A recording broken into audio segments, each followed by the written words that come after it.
intro. I know Focus Hope is tuning in today too. That's what. Spidey over there. Oh, is she? Powerful, thought-provoking discussion where we talk about family, relationships, ministry, community, and career. Let's see what exciting guests we have on our show today.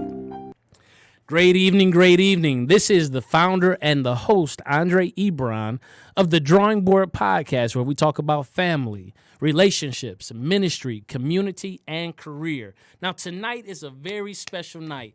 I get a chance to introduce one of my friends from way back. I'm talking about we have literally grown together, my brother. That's true. And I would like to say I was just talking to your wife about it. I said, man, we were practically kids. When we came in, young true. adults Yeah, coming into the gang. But I have on the show tonight my brother, Mr. Jordan Irvin. If it's okay with you all, I would like to prophetically put it in the environment because I know he is pursuing it. So from this point forward, we will address him as Dr. Irvin, if that is okay with you, my brother. It looks good on me. Yeah, absolutely. As long as I got my suit. No, let me quit playing. But we have Jordan Irvin, who is the educational specialist with Focus Hope Early Learning and Youth Development. Jordan Irvin is no stranger to early childhood, having spent over a decade plus as an educator and as an advocate for children and families, which has taught him the importance of cultural competency, cultural awareness, and diversity. Now, that's a mouthful. Yeah, it is. That's a mouthful. So when you're talking about cultural competency, when you're talking about cultural awareness, and when you're talking about diversity, equity, diversity, and inclusion, that's a huge topic Of course. across the landscape, particularly in education. Definitely. And when we're talking about cultural competency, we're seeing a lot of people desiring to come to urban areas. Yes. Some of them are coming because they want to get that 5-year investment to write off their student loans. That's true. Let's just That's be true. straight up. Yes. Yeah, I do know people that come to teach in urban areas, particularly Detroit. They said they're going to stay here for 5 years, and then they're leaving because they're really doing it for a write-off on their student loans. And would you believe his program's designed for them to come into town to do that? I'm willing, yeah. It's set that way. So it's like, well, if we can get them to come and commit to our program or our school to teach for these amount of times, then yes, we'll bring you in, keep you there for 5 years. You sign a contract, and we'll send you off. Thank you for your business. They didn't put anything into the community. They didn't build here. They didn't start from here. And we have to be aware of that competency because it's now where I've worked in a few organizations where in different communities where you will see that the children that are in that environment are, yes, they are across 8 Mile, but are they really taking heed and growing out there in that community? I've been in situations where students, they don't excel because they feel like I'm not familiar with this area, and the teachers that's there definitely are not familiar with that area or with that child's background. So being able to adjust to that diversity, know the community, and be aware of what's really going on in that area really will help. But it's a business nowadays. It's not some communities are not building up and actually bringing teachers in to actually learn this game and actually be a part of something bigger and greater than what it is. So it's hard. It's hard. Yeah, it's a challenge, definitely. The one thing that I love about it, and when we're talking about cultural competency, now you know me, I've been one to be known to be pretty bold and vocal about what I feel, right? So I don't really hinge on, like, do you love all children, right? Mm-hmm. But particularly if you're working in urban areas, if you're working in Detroit, like, do you love black children? And are you able to deliver content in a culturally relevant way that is, and I'm not asking you particularly, I'm just talking about the landscape of education because I know that you are. It can. Yeah, It can. and it can happen. It can. It's and I guess in some areas it's trying to get to that way. Okay. But it can be done. But it's all about the teacher first. A lot of times the teachers don't have the autonomy to grow themselves. A lot of organizations don't have the funding to put it into the back end of the teachers being able to grow. Mm-hmm. So it's pretty much take that individual to say, listen, this is what I'm going to do. I'm going to grow myself and go out there and just actually do it. But you have to love every child, no matter what color, no matter what community you in. This is the game that we're in. We're here to grow, and we're here to teach, and we're here to, enhance their learning ability and expose them to everything. If we stay in a tunnel where we just look at, urban community kids, and yes, I'm an East Sider. I've always taught on the East Side of Detroit. Okay. This is my first time ever teaching on the West Side of Detroit. But I worked in Macomb County, and I worked with those kids, and a mixed blend of children and different cultures in that area, and I seen it work to a certain extent.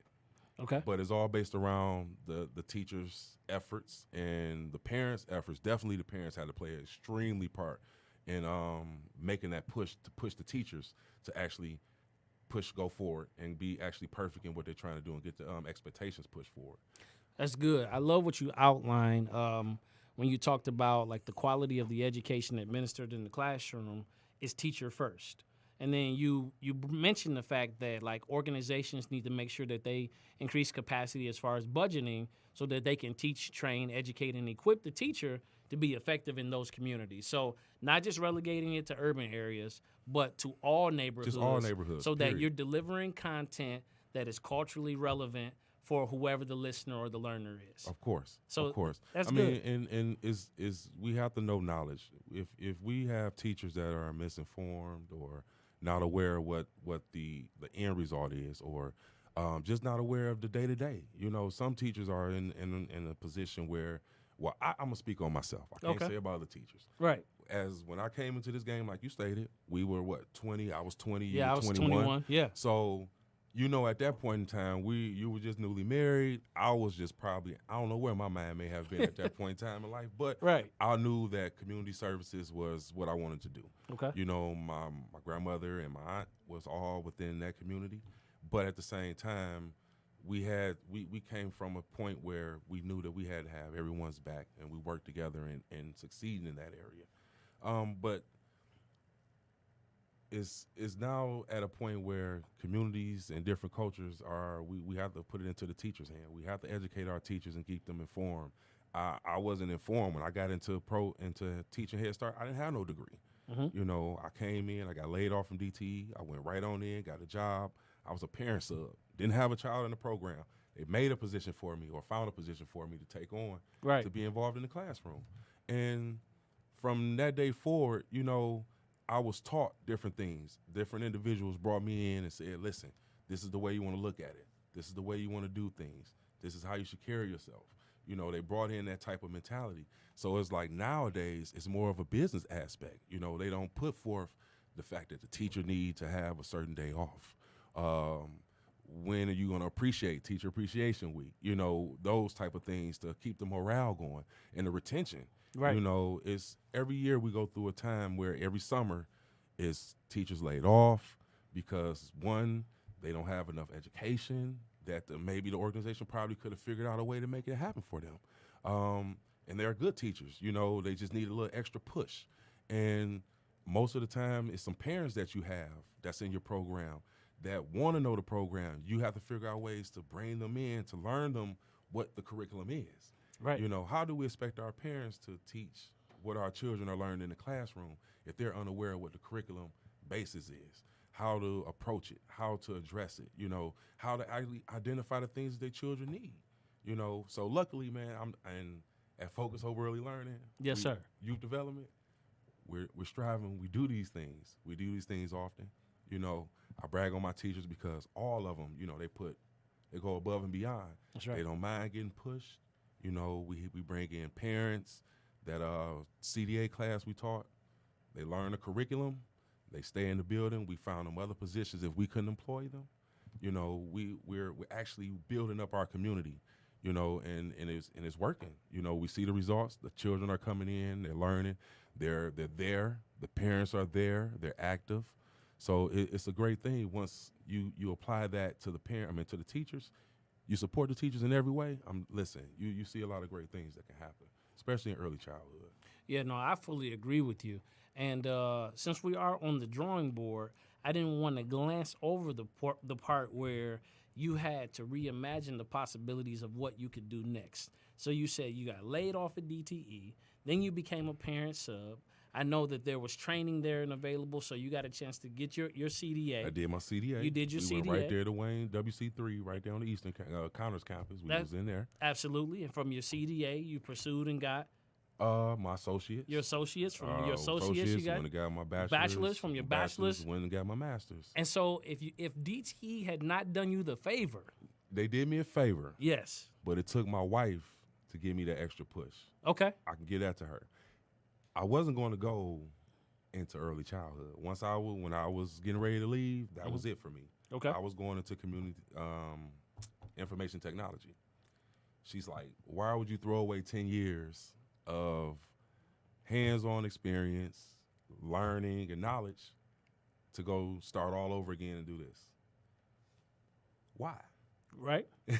And especially because, so I've seen you in the classroom, right? Yeah. So I have and I'm going to go ahead and beep, toot his horn for him because he's a humble brother. But I want to make sure that I let you all know that Dr. Irvin here is excellent with the young people. When I tell you excellent, has to be able to speak their language and then lift them from where they are. So it's one thing I watch him do, no matter if it's somebody with a doctorate degree or someone with no education. He's able to relate to them from where they are and then lift the conversation to a place where they can interface and exchange ideas. I've seen you interface with, my man from the hood who, if you dap him up, show him love. But then you bring it to a point. Every conversation I've seen you participate in, you create an opportunity for a free flow of ideas, so that each person, and you may not even consciously know you're doing this. I don't. But and just to hear you say that is first of all, I appreciate it. Absolutely. Thank you. Yes, sir. It's just it's just who you are. I'm just trying to be me, man. Yeah.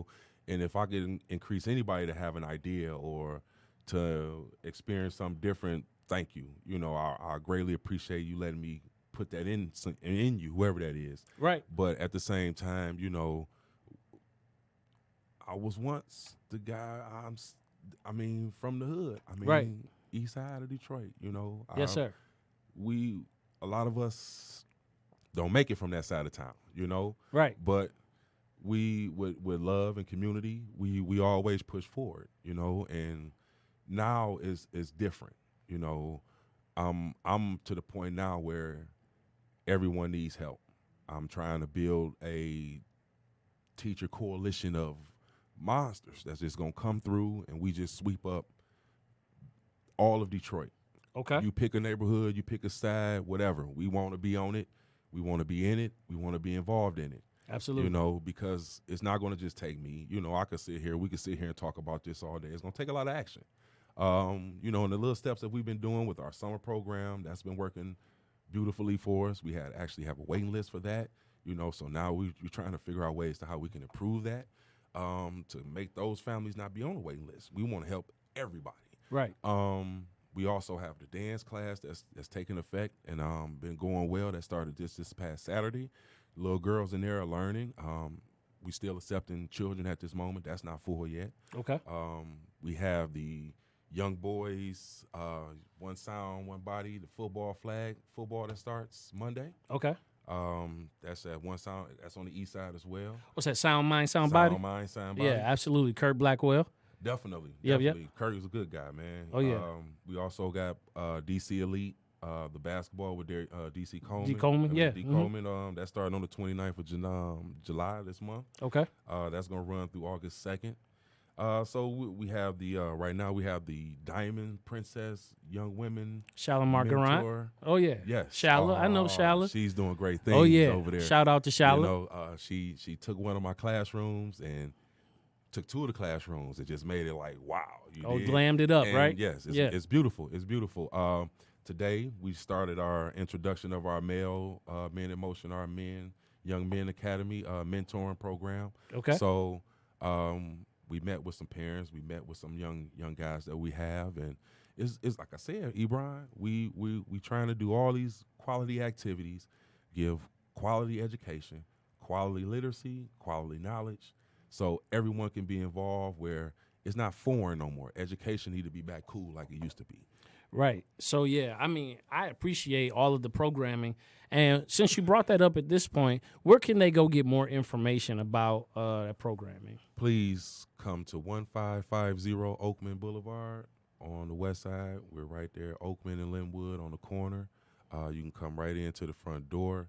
You can also get in contact with our fatherhood involvement, Mr. Marcus Holmes. Okay. A lot of King Crusaders know who that is. Oh, yeah. You can always get in contact with Mr. Wayman Hayes. He's the director of the program. He always have his Facebook, Instagram, his LinkedIn, all that is always booming. You can always go to the Facebook, to the Facebook Focus Hope account, Twitter, Instagram. Everything is always updated with information. But we always appreciate you guys just coming on into the campus, seeing the building, seeing what we got going on around there with the families and the children. Get a tour. We invite anybody, all programs. If you want to volunteer, if you're a teacher and you just want to look at the campus, look me up, send me an inbox, let me know. We can always set up something over the summer for you to just come do a walkthrough. We're not recruiting, but just to let you see what we're doing over here. You know, anybody want to be involved, they have a nonprofit, their own business, that want to just come into the community based around the mission is a positive mission. We can sit down and talk with anyone. You know, we trying to make sure that this is not just our thing, a Focus Hope, early learning, youth development thing. It's a worldly thing. You know, we all here to educate. We all here to grow, and let's just do it together. You know, we're bigger together in numbers than trying to be single individuals. Absolutely. So one of the things that I enjoy about that, and check out all of the programming, make sure you go to Focus Hope. Some things cannot be explained, they can only be experienced. So you need to make sure you come check the campus out. But I want them to get a chance to get to know the insight of my brother. So this is what I was saying. Yeah, I love the programming. I love it, and people need it, right? Because That's true. One of the things that I got my son in the camp. I told my wife, I said, our kids you'll get a break, and then you'll go right back to camp. You know? But here's the thing, though, is that when you keep kids active and you keep that mind active, you won't get so much of that summer loss, right? Yes, and so, summer loss is a real thing, but keeping kids engaged. Because, see, here's the thing, though. I have the privilege of you also having been my godson's teacher. True. Yeah, so Verlon was in your classroom. Yes. And, and I took that very serious, I can understand especially, but when I found out who was teaching him, I felt comfortable.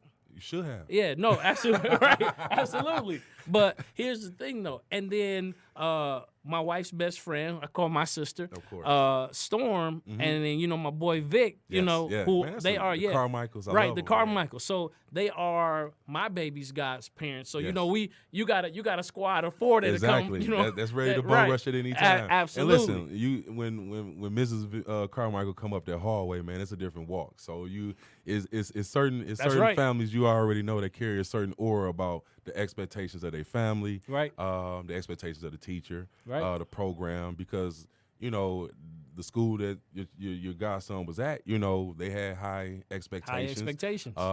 But as an individual, as me being who I am, I had expectations for myself. So I wanted each family to feel comfortable that came into the classroom, and that family was one of the families that was easy to adapt to, because we all share the same respect. We all came to the same common grounds, or my children was going there. They were doing similar activities. That's right. And things of that nature. But just all around, it's a good family, period, Yeah, so one of many. So here's the thing. So I have the chance of getting to know you as my brother initially, right?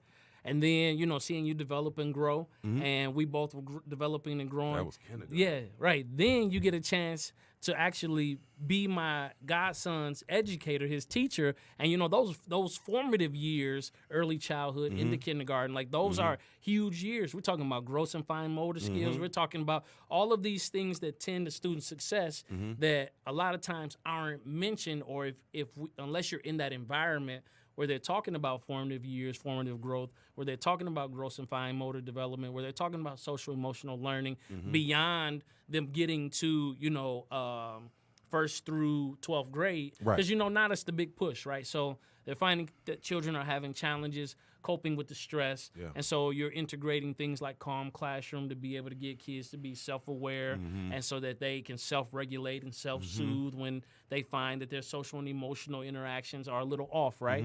But that was a part of those formative years in development in early childhood. That's true. Social and emotional development, Yes. music and movement. Yes. You know, like, so these are the things, and so this is just kind of my soapbox, right? So I'm on, and then I want to get back to I'm really going to get him to dive into, I want to get to the character of the man that is doing the work, right? Because you will inspire somebody else who may be that guy from the east or the west side, right? Who may not have the degree, but has the passion, watch this, and the capacity. Because you still growing I'm still every learning. day. Listen, yeah, man, so I'm a pup in this what? game. I've met some real stone cold people that's in this early childhood game that's really doing great things, and you know, to be able to just be in the same room with a lot of them really helps me, you know, because you talking about being humble, humility from seeing it from a top level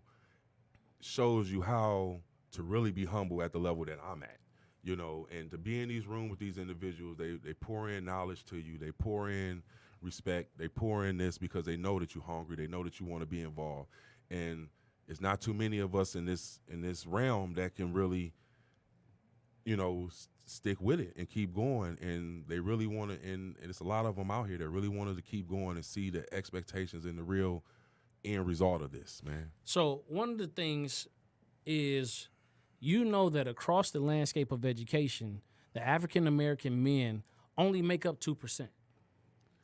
And I've been in a situation, and I've been in a room where, as just a teacher, Right. where I was literally the only black male in that room. Right. And that's happened more than I could say it should have. But I've been in the room where I could say at least it's maybe 10 men, you Right. know, and they're all different cultures and different nationalities. But African American men, we're slim to none, and which makes it a little bit more difficult when it comes to excelling or trying to grow within this field. Just off my experiences, you know, I've been put in situations where I had to make a change. I had to really step out on faith, you know, to believe that I can do what I said I was going to set my mind out to do, you know. And some people will put blockage in your way, you know, to keep you sustained in one's position, and I need you here for my benefit versus I know what you have, I know what you can bring, and I want to expose that, and I need to put you here to bring you up. But it's different, you know, and I'm happy, man. You don't even understand. You know, I bump into a lot of people that I worked with in the past, and how you doing? How you doing, man? You don't see my smile? Right. You know, you gonna come back for what? You know, we living. We doing. I'm doing what I said I wanted to do in regards to helping my community. No matter which side of town I'm on, it's just the fact that I'm helping somebody better than myself. Absolutely. And so now to the character of the man. So you are a father, you are a husband, you are an advocate for your community and the children and families that you serve. You are a leader within your community. Like, tell me, like, what brought about such conviction? Like, where did that come from? My family, man. My mother was a strong woman. It still is a strong woman, you know. Yeah. She, when I was younger, man, she worked 3 jobs. You know, I remember when I asked for some money, she went and got a paper route and said, "This is your job." All right. So we would get up before I went to school and do the paper route, you know. Yes, sir. And that's when I learned how to, a dollar is what you have to get up in the morning and go out and get it. You can't sit back and wait on it to come to you. So she put that in me, you know. My grandmothers, like I said, my aunts, my whole family, man. I come from a strong family of leaders and teachers and black women and black men who served in the community and our U.S. government, you know, and done great things. Well, in my eyes, you know. Right. But you know, we you know, just like every other family, you know, we go through our things, and you know, it's always what is family, but they always been there for me.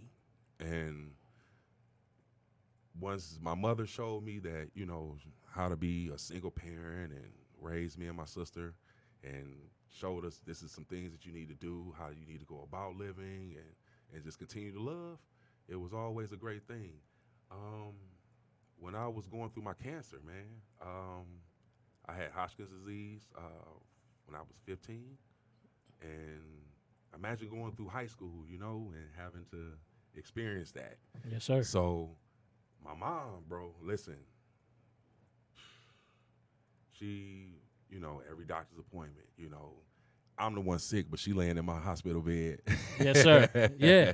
Stretched out, taking a nap until the doctor ready to come see me to go get some tests done, Yeah. And that's just the love. Always seeing that love, man. And you put that into something positive, man. And I stayed around positive role models, people that the church was always there for me. Elder Burwell and Mrs. Burwell and Shiloh Tabernacle. All right. I used to come in some days, man, and we'll have chemotherapy. Mm-hmm.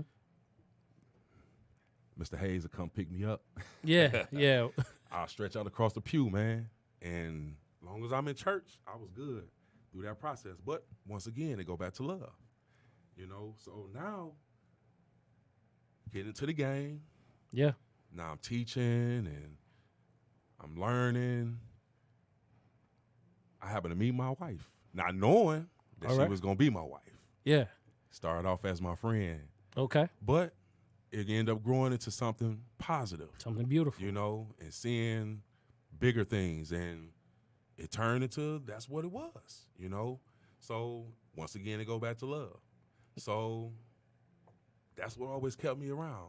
People that showed me love and gave me love is what I try and I attract to. I can't help it. I'm a magnet to it, man. And that's what keeps me going. Seeing everyone else happy, seeing everyone else moving. If I can do anything to push anybody because they push me, yeah, I wouldn't be sitting right here without, I can't even count. I can tell you on every degree I have, it's in conjunction with. Okay, right. Because I have plenty of people I call like, listen, help me, Right. How would you do this? How can I do this? How can I do that better? How can I improve? How can I better me? And just now I'm riding a high wave with that, man. It's like I'm learning so much. I'm on the Michigan Head Start Association board. I'm learning from a whole top level so I can pour it back down. So right. That's the reason why I stress so much about teachers and parents being exposed to the curriculum aspect because they're the community. They're the immediate community. Right. So that's why I'm going to focus on that. But for the character of me, man, like I said, it's always been love, man. Yeah. That's it. Yeah, yeah. So I want to camp there for a second. So yeah, I do because like people have to understand. I think critically about this. Mm-hmm. Whenever I see someone produce other results, especially exemplary results, right, or excellence, I always want to know what is their motive, right? Mm-hmm. Because their motive will lead me. It's a direct pipeline to their conviction. Their conviction will be an indication of their character. Okay. Okay. So what you asking, Brian? No. So what? So no. This is where I'm going with it. I'm going with that. I've seen you produce excellent results. Okay. And this is the question for everybody out there. Whenever you see somebody working and doing great things, this is the question you have to ask. What makes them effective? Because you can put somebody else in your same situation and they won't produce the same watch this, same degrees, same level of competence, but they won't necessarily produce the same results. And the point that I wanted to make to the audience is that love makes the difference. That's true. And so when I asked you and I said I wanted to dig down into the character, mm-hmm. well, I was after that. I was after the fact that whenever I saw you, that big smile, what up, Brian? You gonna dap me up? We're gonna kick it, we're gonna talk. We'll talk about something that's affecting or impacting, society as a whole. Definitely. We'll talk individually. Right. Or if time permits, we dig in that. If not, it's just still like, what's up? What's up? You know what I mean? And how I the think, family and kids do. Yeah, all of that. And so what I think people have to understand is your hunger for knowledge. Definitely. And your love for self and love for people, love for God, is what impacts you. Now we glanced and we glazed over the testimony, but when you were going through some of the toughest time of your life, if you could just get to where love was, you were gonna be all right. Definitely. And then when you couldn't get to love, love made sure, because you were open to receiving love, love made sure it made its way to you. Oh, yeah. That's true. Yeah, That's like true. so. That's true. These are core elements that are true. a part of your fabric, a part of your character, a part of your life. And sometimes when this is just how we live, like we don't understand that is missing from so many other people's lives. That's true. And if I can put that in someone, just off of us just having a friendly conversation, education, just period. You know, like I said, man, it was put into me. It was put into me. So it'll be selfish of me to figure out a way to try and keep it all to myself. It won't work that way. I wouldn't be who I am. I mean, just character-wise, you know, Right. just as an individual, you know, titles aside, you know, just as a person, human being walking up and down the street is just, you know, it's just to be a welcoming, loving person, man. You know, we don't have a lot of individuals out here like that no more, and it's hard to find them. And when you do find them, a lot of times other ugly people take them away. So, you know, but to be as we talked as a black man into the educational field is to try and get more black men involved into. Now we do have fathers that are, and I've seen it, I've witnessed it myself. A lot of more fathers have been more involved in their fathers' lives, you know, and involved with their education and things of that nature. But it's the other avenues that's hindering them to be teachers, Right. to be mentors and leaders within the school district or the school, just around in the school element. You know, it's now we're doing the fingerprinting, and with the fingerprinting now, you might have had a father and a mother who've been married for 30 years or 10, 20 years, a young couple, whatever, and might have had a spat when they were in high school, you know, and he's been teaching for 5 or 10 years already, and due to just the lack of communication between the systems, you know, that man can't teach anymore. So it's like, how do we break that barrier where we can keep those men, or not keep them, but have those situations pushed away where we have brothers and sisters that is in those situations that want to be back into the community, that may have never done nothing that was really strenuous that could take them from out of the community, but just the fact of a small oversight that could have been simple as go down and say, you know, this is not a problem anymore, or whatever the case may have been. But we have a lot of men that want to be involved, but they have tedious things that's blocking them.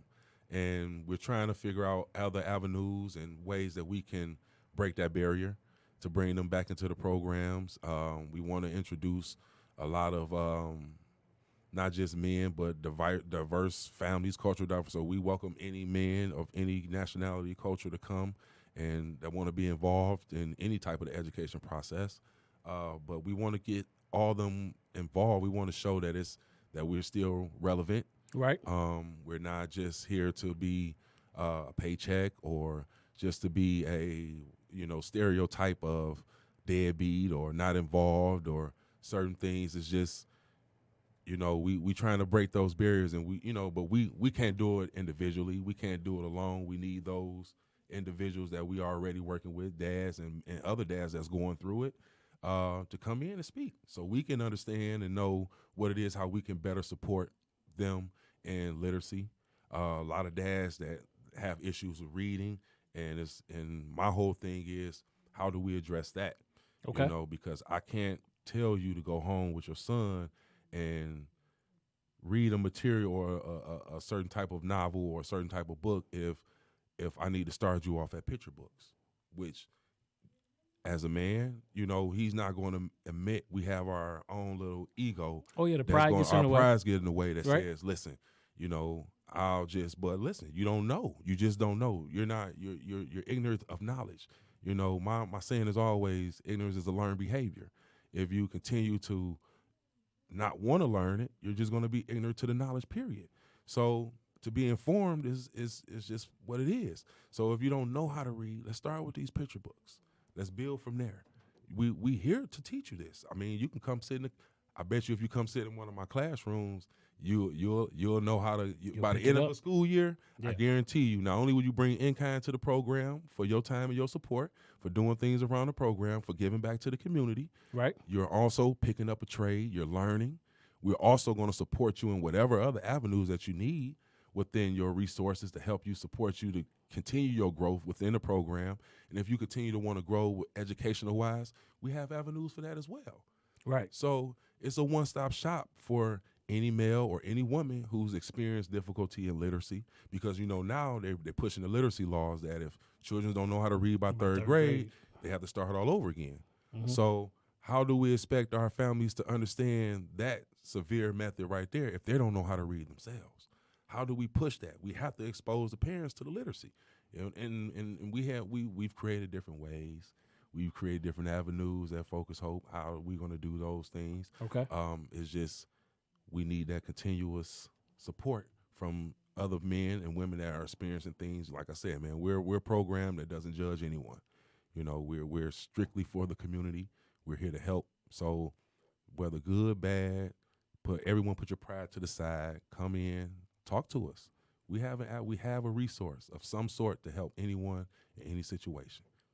All right. So the call to action is, if you know anybody that is in need of literacy support, whether they be young or adult, that they can come to Focus Hope, and in the midst of them volunteering, which is helping the organization, the organization is committed and dedicated to connecting them to the resources they need to further advance their life. Okay. And that's exactly what we do. We do this day in and day out. We try to encourage this for a lot of families. It's just the fact that a lot of parents and families their pride will hinder their growth, and we want to let it be known that you don't have to feel a certain kind of way. We're going to help you, and my goal is to expose everyone to as much literacy as I can to help increase those numbers. I'm now working with a few schools now to make the process seamless between preschool and kindergarten. Okay. So that transition from understanding what it is they're looking for from different schools that they may be attending, that can help them make that transition easier for parents and the students to growth. Once we do that, we're also looking for that transition from our youth development that's going into that K-8. But before we do that, we're going to track those students that we had transitioned from the preschool through kindergarten to up to third grade, to make sure that we're still giving quality services as a program for early learning. So we'll know what adjustments we need to do and what we can create if we need to expose different programs. Look, this is what's working. This is not what's working. Let's adjust this. It's a continuous process of continuous growth and continuous, I guess you would say, continuous growth. And we're looking at all those ways to grow that and make sure that it's seamless, because we're a data-driven program. And once we get those numbers and we work those out, we'll know how we can continue to keep literacy from our students that we service. Right. And our just in the zip and just period. I won't say the zip codes, but just period. The children that we service, to be able to have an easy transition into kindergarten, an easy transition into primary education, an easy transition to secondary, and so forth into high school, and on into college. And we want the families and the parents to go through that same transition with them. We celebrate that. That we encourage that. So just please, if you can, and like you said, anyone that they know, just let them come on out. Come on out. Okay, so the next open house or the next opportunity they have to engage at Focus Hope, when is that? We have a few things going on. Okay. But as of today, right now, I just say just come up. Okay, so We're any day. Just any day. Just All come right. up. We're open Monday through Saturday. We might be there for a few hours on Saturday, but we're open. Our family service workers are available Monday through Friday. Hold on, let me push pause right there. I have to say, family service workers are some of the best people. Listen. Listen. That's when we met though. I was a family service worker for Head Start, and I was thinking you was talking about family partnerships agreements and things of that nature. Of course. So all of those things that are character to Head Start is definitely there to grow the entire family. Yes. Because if we don't impact, because we understood, remember, we go back and understanding that parents are the children's first teacher. That's always and foremost. And so when I heard you say that we have to equip the teacher, I immediately went to the thought of we have to continue to equip the family. Yes. And that's where that cultural competency comes in on how we deliver the information. Mm-hmm. And we have to be able to empower people, sometimes going beyond their pride. Yes. Yeah. Yes. Because something you said, and he's just talking, I know you picking it up. We have his wonderful wife in the building. She doesn't want to be on camera, but I'm going to go ahead and let you shout her out real quick. Go ahead. Oh, my beautiful wife, Jacqueline Irvin. I love you, baby. All right, cool. I had to give him that opportunity.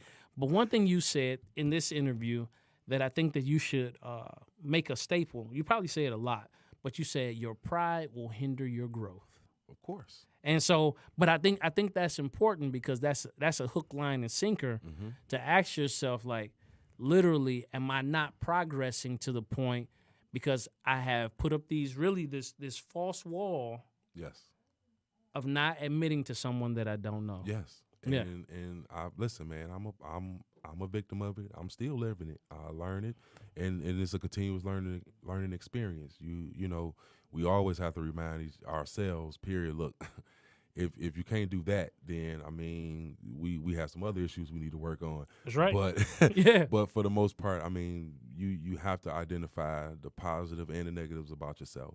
I'm a learning about myself every day, man.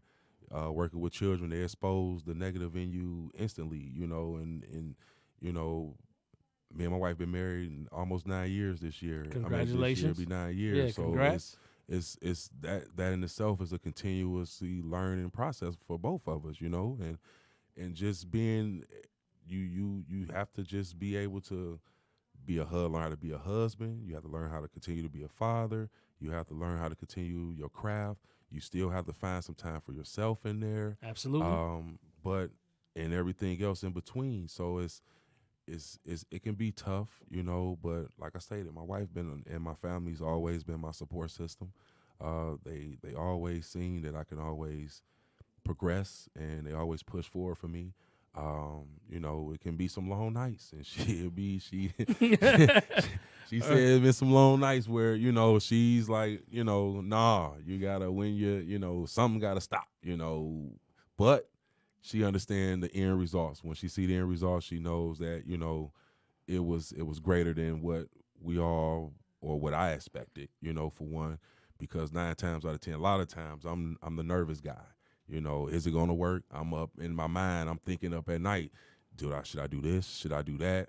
How would it affect this person? How would it affect this component? Or, you know, maybe I should try this. And you stick with the original plan, and it all works out how it's supposed to. But, you know, man, it's beautiful. Yeah, it's beautiful. Short-term sacrifice. It's beautiful. Long-term gain. Yes, and it's hard, you know, and the more you grind, the more you learn, the more you put in, you try and keep your ear to the ground and make sure you're hearing what's going on. I can't stress it enough, listening to the teachers, because I'm telling you, those teachers, if the teachers are not happy, man, listen. Oh, yeah. It's going to be harder for the parents.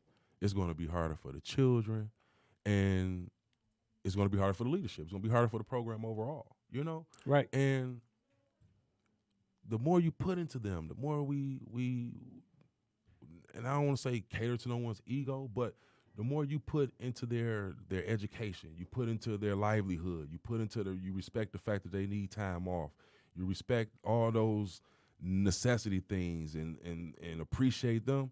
Listen, they'll pour so much into these families. I seen it. Right. I seen it. You know, I seen it in people that we worked with, that we worked in the with. game. Listen, absolutely, man, I can name 1 billion people that we done came up in the game with, and they taught us.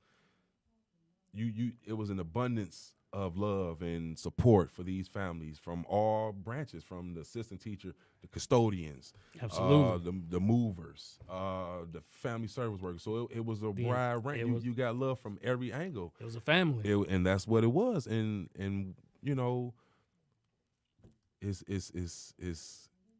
great to see it now, where, you know, you feel you to have to be in a position or be in a program where you feel that same love that you had when we first got into this. To see that you know that change can happen, and in a short amount of time. That's right. Listen, we worked some Saturdays, man, like for like 6-7 months straight. You know, we was really out here grinding to see success, and we pushed it, and it came out greater than what we expected to do. So it's like, I just want people to take heed that you, even if, step out on faith. That's good. Don't let your pride hinder your growth. Step out on faith. Don't let your pride hinder your growth. One of the things that you were saying during this, Jordan, Dr. Irvin, Exactly. you know, right, is that like love is an accelerant. Mm-hmm. And so, and this is something that, you know, educators are taught, or let me say, it's information that comes across educators' ears. Right. It's not emphasized a whole lot, Mm-hmm. but it is information that comes to them. But I believe it is the most vital component to education in general, where a child knows that they're loved, respected, and Yes. appreciated. That is a learning environment. That's it. Because love, let me tell you, I have seen some of the toughest characters on the block Yes. melt into butter when somebody chooses to love them. Yes. Yeah, you know. Listen, man. Yeah. And you're right. So, seriously. like, love is an accelerant That's true. because it lowers every inhibition. Yes. And when love is genuine, Yes. it also protects. So while love makes you vulnerable, Mm-hmm. it also protects you. That's true. That's interesting, right? You know what I mean? Like if we dive into that, It like is. true, genuine love, Yes. it lowers the inhibition, it exposes the deficiency, but it accelerates the growth. Yes. Right? So, and we know that God is love, right? All So day. so the basis of everything we're talking about and what makes you effective, like this is where Mm-hmm. I was headed, right? So I love how is that the God in you, your ability to express his unconditional love no matter where a person is, Of course. causes them to grow. And what pride does is pride prevents love from doing its job. Exactly. It hinders love growth. It hinders the growth. But when love gets in, those Saturdays that you're working, Yeah. when you're up late at night, what you're saying is, how can I ensure that what I've prepared for them produces the growth and the result needed, watch this, to increase the quality of their life? And that's what you're aimed at. Thank you. Yeah, no, what I'm saying is, But it like, just- that's what I love You about know, it. Though. when you put it that way, Brian, Yeah. you know, you it is funny, man. You always, and to somebody else, they'll look at it as he's this is how he talks all the time, everybody. So he what you see right now is what you get, and he's always been that type of a thinker, and you can't help it, man. It's contagious. It's contagious, man. And I've been in situations where, like I said, you is when the love is not there, man, and when the love is not there, it shows. It becomes a plague on everything, you know. Yeah. But when I've dealt with some of the toughest, man. One of the little boys, 8th grade, man, he threatened to beat me up, man. We was in the hallway. Just one day, he popped one of the other kids upside the head. So I just asked, "Come on, let me talk to you over the side." So he powered up. He powered up real hard, man, and went there and went nuts, man. But you know, I could tell he was hurting. You know, That's it. and nobody's really loving on him like he should have. You know, Yeah. his biggest thing was, I take boxing classes. Yeah, I'm glad you're doing something to channel your aggression and all those type of things. But first of all, we're not gonna box. Right. we're not gonna box. Right. We're not gonna box. But I'm gonna take you down here to this office because I see you going through some things right now. But you know, we come across a lot of children, man, that don't know what love is, and it's not prevalent in their household, and you know, it's so unfortunate. But you know, with our organization, we try our best to expose love in everything that we do. Where you know, parents want to stay. You know, me personally, I don't want them to leave. I want them to stay around. I want them to look around. I want them to do things around the campus. I want them to feel like if I don't have to go home, because if I go home, some families, they don't want to go home immediately, you know? Right. So why can't we have this place here where you can sit here for the next few hours and go in the classroom, give you something or productive give you to something do. productive to do. That's right. You know, whether you feel like you may be getting ready to go out here and do something destructive, or just not today. You know, I can't deal with whatever's going on in my real life today, so I'll just stay here. So, Right. you know, that's the atmosphere and the love that we want to have, and we're gonna we have, and we're gonna continue to have. You know, for families to feel like they're welcome. You know, and that's what it's all about, man. And once everybody get that grasp, I don't want to sound like I'm Gandhi or nobody, man. Where it's just, you know, I'm just oozing with love, hanging, I'm popping hearts every which way, but no, but literally though. But let me pause you there, because like love takes on different forms and different shapes. That's though. true. That's and true. So like correction is love. That's true. Because if I don't stop to correct you, I don't care that means about what you're I don't doing. care about the outcome of what you're doing, right? So what I love about it is that, especially what you guys are doing over there, Focus Hope, love it, because I know you brothers, right? So right. I know that when you tell somebody or you take the time to invest, I know it's real. Because when something else is not flying right, I also know you're going to speak up on that too. Exactly. So exactly. Most people in their life have not experienced love from a male's perspective, absent perversion. Right. And when you get a group of brothers who are dedicated to the mission and focused on hope with 100% success as the base of where they're starting on the expectation, like when kids come in your classroom, you expect for them to learn. Yes. When families come around you, you expect for them to grow. Yes. And one of my cousins, she's an educator. When she used to teach, she told the kids, listen, you will rise to my expectations. I will not come down to your standard. Right. Right. So your standard may be here. That's fine. Sure, that's fine. But my expectation of you is here. And watch this. I'm willing to cultivate the inner giftings or your talent or your potential or your intellect until it reaches my expectation. Right. So I think that's where the golf That is. is. Because like a lot of people, a lot of teachers, I hear it all the time.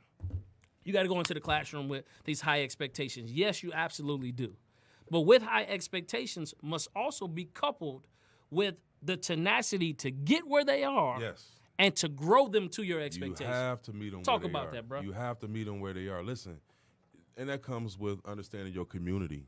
You know, in our area, we have a high lead epidemic in the 48238 zip code area. Okay. A lot of our families, and that lead comes structurally. That's a lot of houses, infrastructures, paint. and paint Yeah. and things of that nature. And I may be wrong, but I believe I was told that it was just as much as or just as severe as Flint crisis was when it comes to the lead aspect, Okay. if not a little bit more severe. But with that being said, you have to identify the community that you in to be able to address them at their level. But with that goes back to the families being comfortable enough with that organization to expose themselves. And what I mean by expose themselves is to put that pride to the side to say, this is what I need. This is where my standards is. I know you guys have higher expectations of me, but this is where I'm at. Right. Especially with young children that's coming in from broken families, homeless. A lot of them we service in all those areas, and we found avenues and ways to help them. It's just the fact that we have those type of communities that we have to identify, and we have to know that that's what they're going through. So to expect yourself to say, no, we're not gonna take them. They're homeless. You know, we take the most neediest of the neediest. We're not pushing anyone away with that, because breaking that barrier is the toughest thing that we have to do with the whole process. And our family service workers, they do an awesome job with being comfortable with the families, getting to know them, getting to understand what are the things that they need. They have a way of communicating that to the teachers. Once they communicate that to the teachers, myself and those teachers get together. We come up with a plan with the parents involved to understand that this is what we observe. These are things that we need to help Sounds help like this you have service. all the stakeholders involved. Yes, we have to. We Right. have to. I mean, because it's no way that I can go in with my expertise and give advice on a student without that family or that parent to understand, or the teacher to understand what it is that my expectations are versus where their standard are. So I need to get, it's a process. So once I get all that standard with each teacher, family, standards and needs are from there, then I make my determination and my adjustments around their needs, and we all come together and come with a plan to help that whole child and that family as a whole. You know, it's whatever I do is going to affect every branch of the organization: nutrition, health, mental health, disability, all those components, licensing, Right. you know, compliance, all those things. So we all mediate to come up with a plan on how we can service each individual family. You know, we're at 238 total families this school year, upcoming school year. We 3 GSRP straight statewide, right. and 2 blend classrooms. And you know, we have our home base PAT program, our doula program. We service pregnant mothers all the way. We have the early DEHS, early Head Start program. Goes from, then we have our Head Start program and so on and so forth. We have our, you know, programs and on top of programs, man, that we trying to make it so families and parents that need help and continuously need help that works. When DPS and the other schools are closing on those breaks, and we're going to have programs available that they can bring their children to, so they can continue to go to work, continue to provide for their family, and we can continue to give that educational knowledge. We can continue to do growth and figure out ways to keep building that whole family as a whole. That's good. Well, listen, man, in the last couple of minutes, I want you to be able to give that information out again. You all, I'm here with Dr. Jordan Irvin, the educational specialist with Focus Hope, Early Learning and Youth Development. And give them the contact information. Please come to visit us, our campus. We're at 1550 Oakman Boulevard, 48238 on Detroit West Side. We're just at Oakman and Linwood on the corner. We also on Facebook, focushope.edu. We're on Facebook, Instagram, all the social media outlets, Twitter, everything. If you would like to come and just get a view of the campus, come in and get a tour of the building. You can meet some of the teachers. You can meet some of the parents that's been involved in the program. We're just an open organization, man. And if there's anything that I can help you with, or be able to refer you to someone or assist you, you know, now is at the time, like I said, summer's over with, man. It's a lot of teachers out here looking for employment, trying to do some things. You know, we're a resource, so maybe we can all help each other out and finding ways that we can, you know, Collaborate, find you a quality home, you know. Excellent. So my call to action for you all, make sure you go and visit the campus over there off of Oakman. And then tomorrow, Jordan, I don't know if you know, man, but tomorrow is Metro Youth Day. Yes. So you got to be out there. Metro Youth Day out at Belle Isle. Yes. So make sure you go out. A lot of resources, a lot of planning has been done for this. Yes. This is the 37th year. Yes, it is. So, Yes, you know, make sure that you get out there. It's going to be a lot of fun for the kids. And as always, as I say, we're here on the drawing board where we talk about family, relationships, ministry, community, and career. And your future is not behind you. It's not before you. It is within you. God bless you.